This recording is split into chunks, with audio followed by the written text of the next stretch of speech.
What is up, guys? Politics Gaming here, and today we are doing a brand new video for the United States of America. This should be episode 8 of the United States. So thank you all for joining me today. Let's go ahead and leave a like on this video, subscribe to the channel if you are new, and then we'll get right into it now. So basically, if you missed out on the last episode, let's go ahead and basically kind of like summarize what happened in the previous episode. So North Korea attacked Japan in an unprovoked attack on Japan. So what we did is that we basically influenced the war, possibly influenced the war, and we flooded over 100,000 troops, 150,000 troops, I believe, into East Asia. So we have several new installations that we do have, and if I actually open up my military map, you can see that we do have 3 bases in Japan.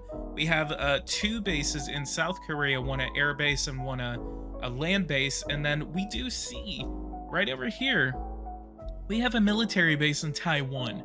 Now, in today's day and age, and especially, you know, back in the early 2000s, that would have been a big no-no.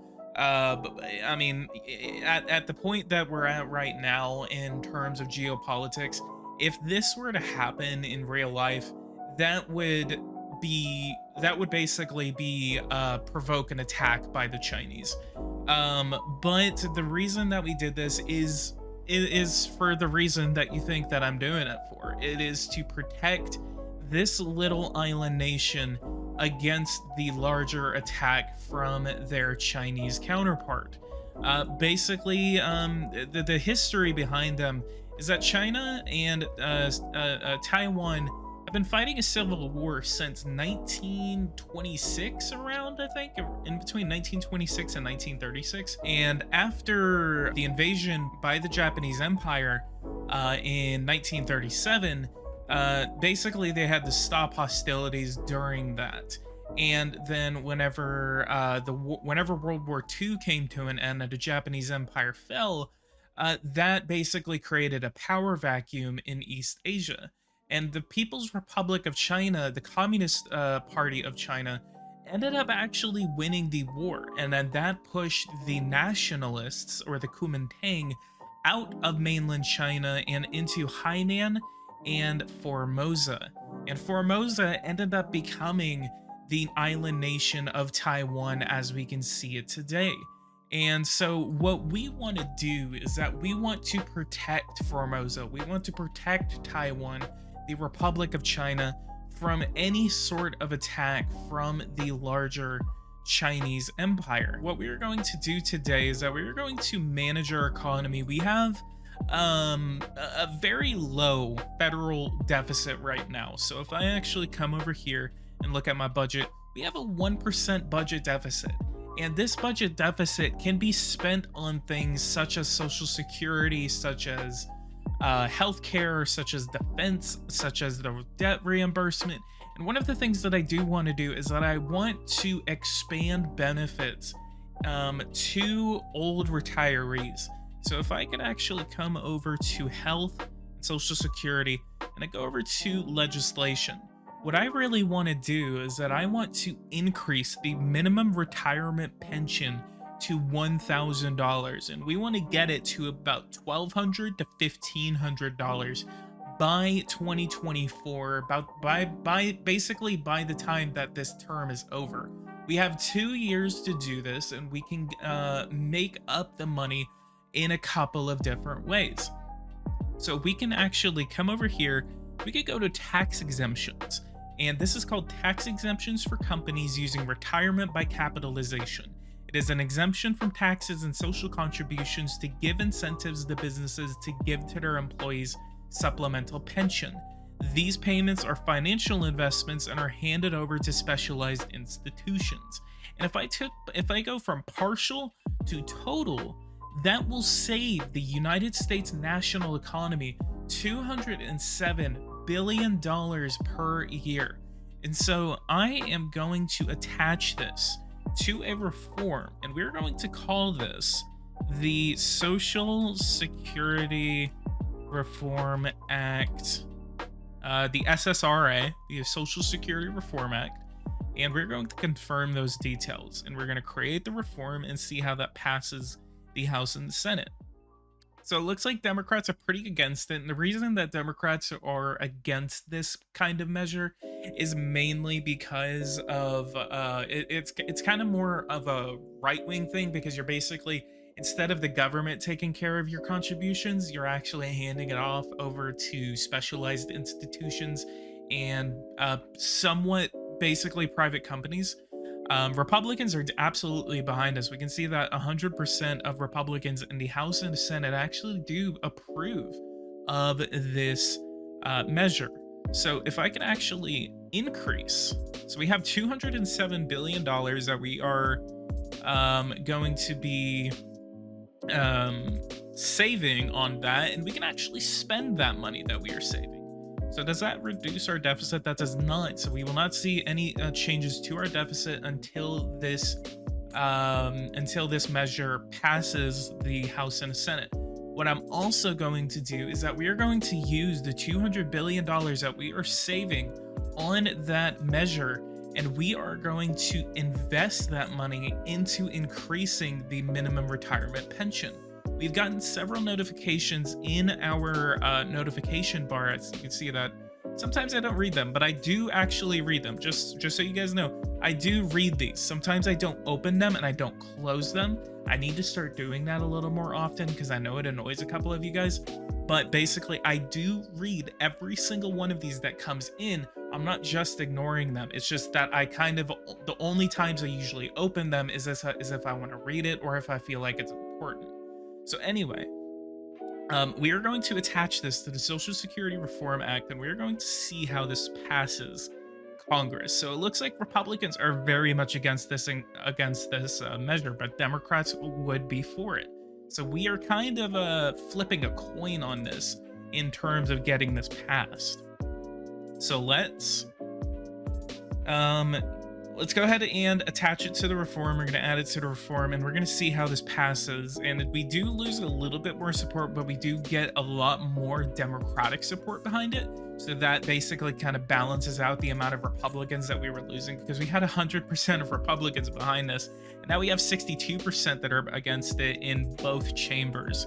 So we're going to leave those there. We are absolutely not going to touch the retirement. Actually, we could actually lower it to 65. That is, we could also increase them because, you know, people are living longer, but we're definitely touching retirement is like one of the stupidest things that we could do, mainly because, I mean, there's just a lot of uproar that it would cause. What we're also going to be using our deficit on is that we are going to be investing into more manpower in accordance to our health and social security tab. We're also going to increase our reimbursement for prescriptions by 1 star, $37 billion. That's going to increase this to 4.76 billion, about 4.77 billion, trillion, basically it's trillion, but that's gonna increase it by a little bit. So that's a pretty, that was loud. And by the way, if you guys can hear the difference in the microphone, I did get a new microphone. So if you guys, let's go ahead and leave a like for the new microphone. If it sounds good, tell me. If it sounds bad, I'll definitely hear it in editing. And I will probably have to re-record this, but hopefully that is not the case. And if you are hearing this, then that was not the case. So hopefully that is that happens. So let's look. Battling endocrine disruptors. We're gonna invest 2 more stars into that. It's about $3 billion. And we're going to increase pay to our frontline workers. And that actually throws our investment into a health and social security or healthcare to $1 trillion. That is a massive amount of money that we are spending on healthcare, and we don't even have the best healthcare system in the world. We're gonna have to try to see if we can find a metric on that. So we are playing on July 7th, 2022. So we are going to be playing to July, August, September, October. October, I think we could actually push to about November. Actually, we might not. We're gonna be playing basically to the foot of the legislative elections of the United States. So we're gonna be seeing that the legislature is going to be changing. So I may leave that for the next episode. Yeah, let's go ahead and do that. My governmental cell informs me. And we have a new newspaper coming in. We're gonna read that. 4% unemployment rate, but the overall results are pretty good. 5.57% growth rate in contrast of 4.39. So that our economy is doing so much better, and we do see that an increase in our growth rate is trickling to inflation. So we're gonna do a precautionary measure of increasing our interest rate from 0.25% 1.5%. We're going to try to start fighting inflation in some way, shape, or form. We also see that our deficit is now 1.8%. So we may need to increase at least one tax in order to start paying for the measures that we are enacting. But that growth rate does seem to be doing the trick. So we just need to make sure that our actions are not doing too much to the economy, so we're not growing the deficit as much. But that inflation going up is also possibly increasing our deficit too. And that's usually why I don't like to cause too much growth in a very short amount of time, because that actually will hurt your economy in the long run. The reason you don't want to do that is because if you're creating too much growth and you're growing your economy in a very short amount of time, then that actually increases your inflation. And whenever your inflation goes up, that ends up raising your expenses, and then that raises the cost of living, that raises prices in your country, and it ends up hurting your economy, and then it definitely does start hurting consumers. And the one thing that you really do not want to mess with is someone's checkbook and someone's pocketbook. And if you're messing with the prices that are going onto the shelves for, bread, soda, water, even, that is where you end up having a lot of different issues. Social Security Reform Act has passed Parliament or Congress, so that is great to see. And then we will see the budget effects of that piece of legislation that we attached to it, the retirement pension bill, and we do see that lowers our deficit by about 1%, more than 1%, about 1.1%. Our deficit now is 0.74%. So we need to, we're basically on track to get a federal surplus very soon. If we can do that, we have like the largest debt by just raw numbers in the world. And if we can start paying that debt off, we will be able to invest more into our economy. And then if we are able to do that, we're able to invest in healthcare and education. We're gonna be able to be on a pretty good footing whenever it comes to that. And then we won't be as at a disadvantage whenever it comes to adversaries like Russia or China.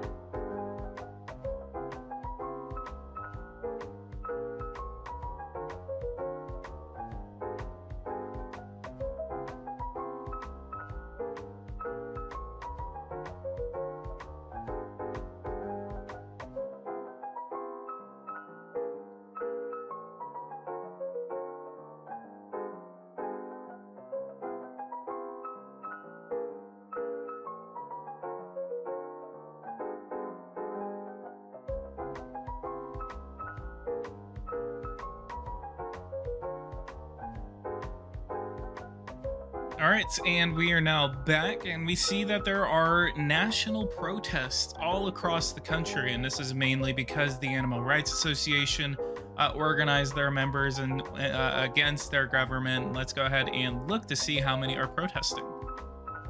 We have 350,000 people in the streets as of right now. We also have another box. We say by improving access to education, we could reduce illiteracy and promote a future national elite education.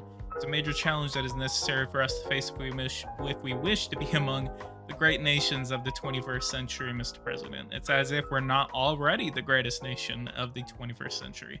And it's a very debatable topic to very many people. We also have a G7 summit that is coming up, and we will see that we'll basically be making a decision on whether Russia should join the G7. We'll obviously be voting against that. Also, big news out of the Biden administration, and we're going to go to the next day to get over this protest period.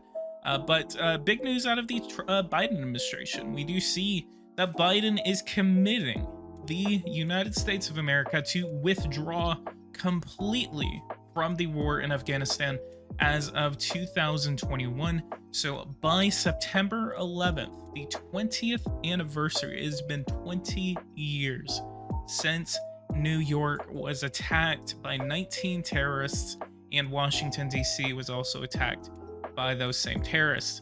It's a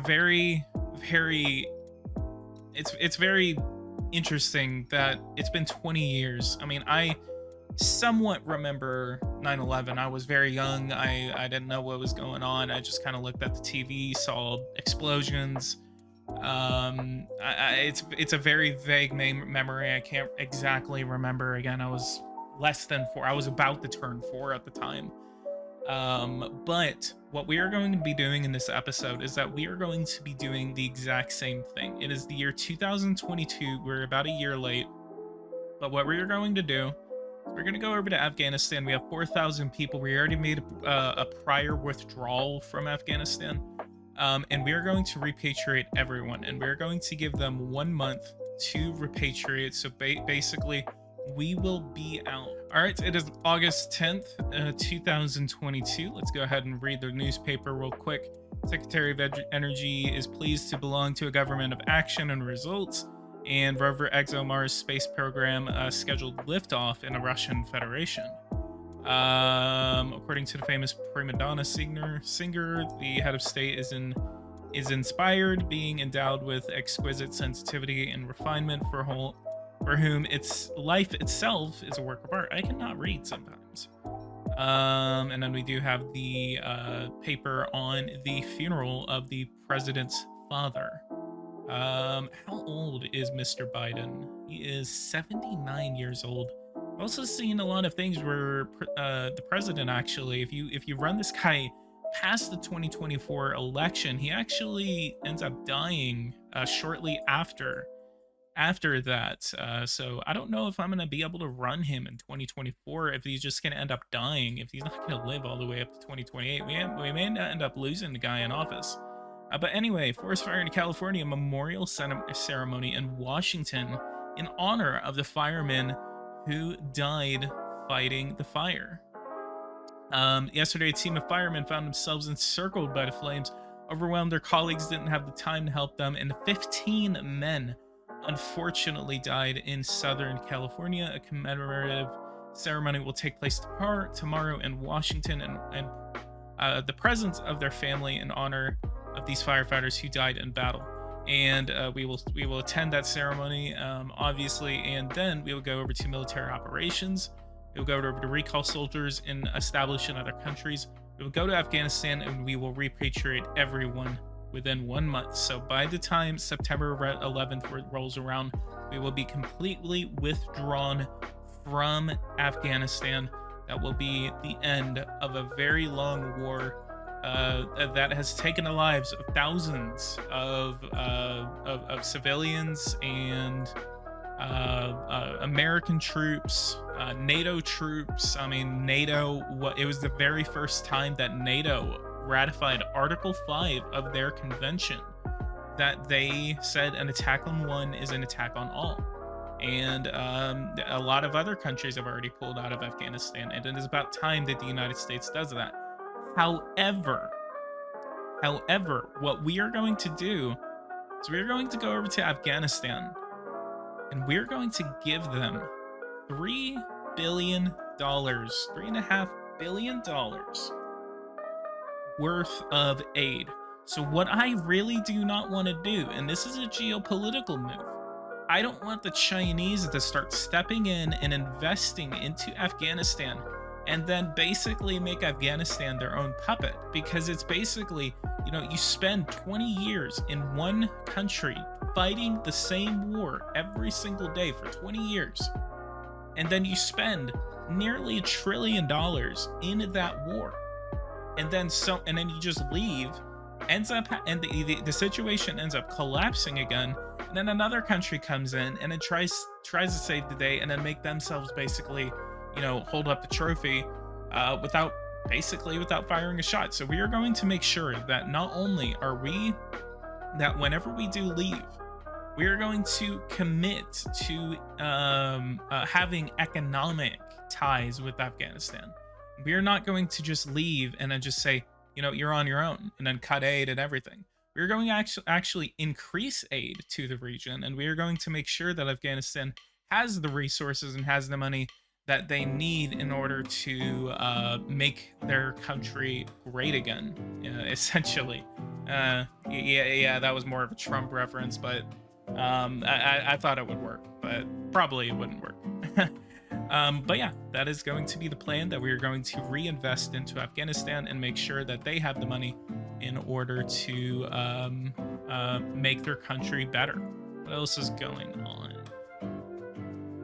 We have apparently conflict between, we had a small conflict between Turkey and Egypt. That was very interesting to see, but thankfully nothing serious has happened yet. I'm also hopefully nothing happens between Spain and Morocco. Usually something does happen between those two countries. Let's continue to go on. We have very good relations with Mexico, and we have a meeting with the president of Taiwan. We'll go ahead and attend it, see what they want, and it looks like that nothing of significance seem to be happening right now. What about sale? They're probably not going to want to buy anything.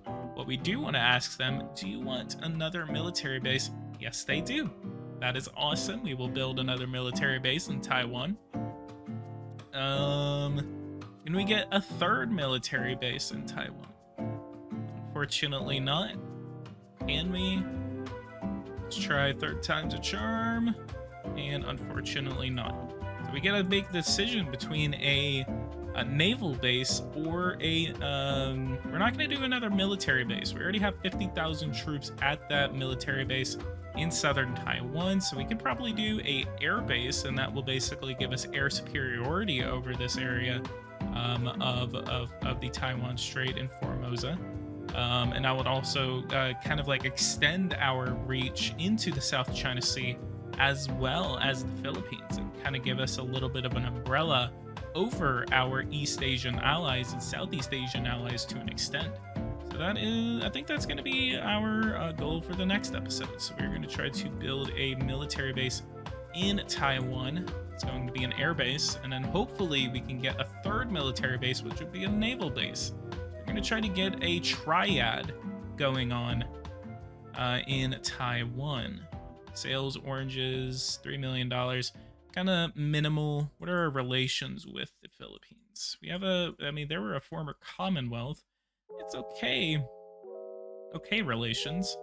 Nothing of yet, so I guess we're gonna have to leave those relations there.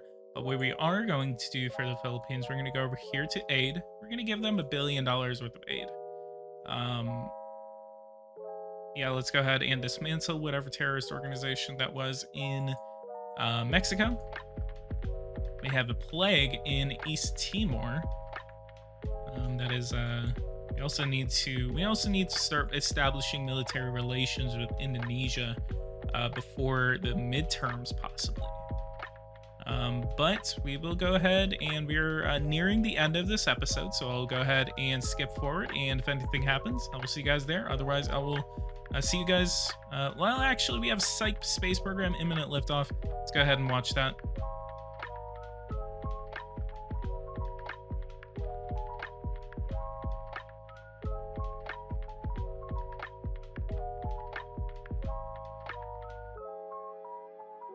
All right, and we have no issues as of right now. Usually it blows up around that point. So we do have a very successful launch, but unfortunately, we do have a hurricane heading toward. You have a hurricane heading toward Florida. Let's go ahead and build a refugee camp in Georgia. We will go ahead and start making preparations for that. It is hurricane season, unfortunately. I always hate hurricane season showing up in this game. Departure of the Mexican Indian Alliance in Mexico. We just dismantled an entire terrorist organization in Mexico. Next thing that we want to do is it's going to be the Mexican drug cartels.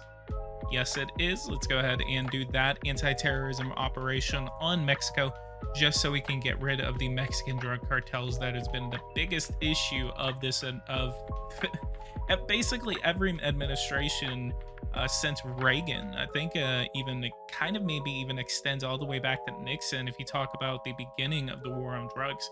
We have a meeting with Israel. Can we get that done before? Yep, we get it on the 24th of September. I like how I said I was going to skip, except now we're getting hit by a lot of things happening. It's really good to see. Our deficit is still trickling down, 0.61%. We're doing so good in terms of economic prosperity. We have high growth. We have a low deficit. I mean, doesn't really matter what the Dow Jones is doing. We have 6% growth rate right now. We are about to hit $21 trillion in GDP numbers. Secretary of Defense threatens our course of action, Yom Kippur. Let's go ahead and accept that meeting for Yom Kippur. I'm gonna have to ignore that. Yeah, I'm gonna ignore disasters happening, even though everyone else is donating to me. With 20 ideas per second and 10 stupidities a day, Baden will at least enter the record books instead of the history books. Does that sound familiar, guys? I mean, I gotta pull a couple of punches at Mr. Biden. September 19th, 2022. It is about my birthday. It's not that number. That is not my birthday, but it's around my birthday. But elections for the head of the Andean community, and Peruvian former diplomat has elected. So he is the head of command. That is the Andean community. We're gonna have to start taking some looks at international organizations. I think that's gonna be a focus in the next episode, beside what I discussed earlier. So we're approaching the end of the month, so we're gonna be making some last ditch efforts, see what's going on. Repatriation Afghanistan has been completed. That is amazing. 21 years later, and the United States is finally done. We have finally withdrawn from Afghanistan. We have finally called it quits, but we will not let go of Afghanistan. We will not say, we're not just going to throw them out onto the street and expect them to do good. We're going to commit economic resources instead of military assets, and in risking the lives of our men and women in Afghanistan, we will commit economically, we will commit diplomatically, and we will use the power of the United States on the international scene to make sure that Afghanistan stays peaceful, and if needed, we will recommit military assets if any sort of ISIS situation ends up happening. Even though, if I click through here, we know that Afghanistan can take care of the situation. They usually do in some of my other gameplays, and if they cannot and they do start taking more and more regions, then we will think about returning US forces to Afghanistan and then taking out these troops once and for all. Reproduction of embryonic stem cells. So stem cell research has borne fruit in times of nervous cells can even restore lost motor functions. We're the first ones to have made this discovery, which gives us a huge scientific advantage. Let's go ahead and actually patent that discovery, and we will actually be able to make money off of it, and it will be able to help other people throughout the world. So that will be our there's a lot of achievements in this. I mean, we pulled out of Afghanistan, we discovered stem cell research, and we also signed another military agreement with Taiwan in order to increase our forces to Taiwan. We will open a air base in Taiwan within the next episode. But in the next episode, we also are having a midterm election. And let's go ahead and check on our energy situation before we call it quits here. 192, and we have 13. Let's go ahead and recommit some money over to the construction of some facilities. We will actually be able to get them done within the next episode. So we're going to try to build 1, 2. So that's actually probably going to show up in our next debt reimbursement, because we just borrowed a massive amount of money right at the end of the quarter. So that's going to probably not look that well in terms of how much money we were about to pay off. Maybe hopefully we're gonna be able to pay off a lot of that. We only, yep, looks like we only had to borrow $3 billion worth of debt. So I wonder, I should have checked it before we bought all of those nuclear power plants. But again, we need to make sure that we are on top of our energy situation. But we will be able to do that. All right, so I will see you guys in the next one. Guys, thank you so much for watching this video. You guys, if you guys want to see more Power and Revolution content, just hit that bell notification icon so you do not miss a single episode of the United States whenever I make it. Do look forward to the next series of Power and Revolution. It's going to be the Federative Republic of Brazil. I will have a Brazilian economist that is going to be joining me in producing those episodes, telling me how I should manage Brazil and more. So again, leave a like, subscribe to the channel if you are new, and tell me what you guys think about the voice of this microphone. I'm gonna, hopefully it does sound good whenever I'm editing, but it's a Blue Yeti X, if you guys are curious about what it is. I actually really like it. It's a really cool mic. It has a lot of interesting and cool features, and it's very interactable. I really like it, so I would recommend it for anyone that is watching and wants to start a podcast or a YouTube channel or anything. So again, leave a like, subscribe to the channel if you are new, and I will see you guys in the next episode. Thank you guys so much for watching, and take care.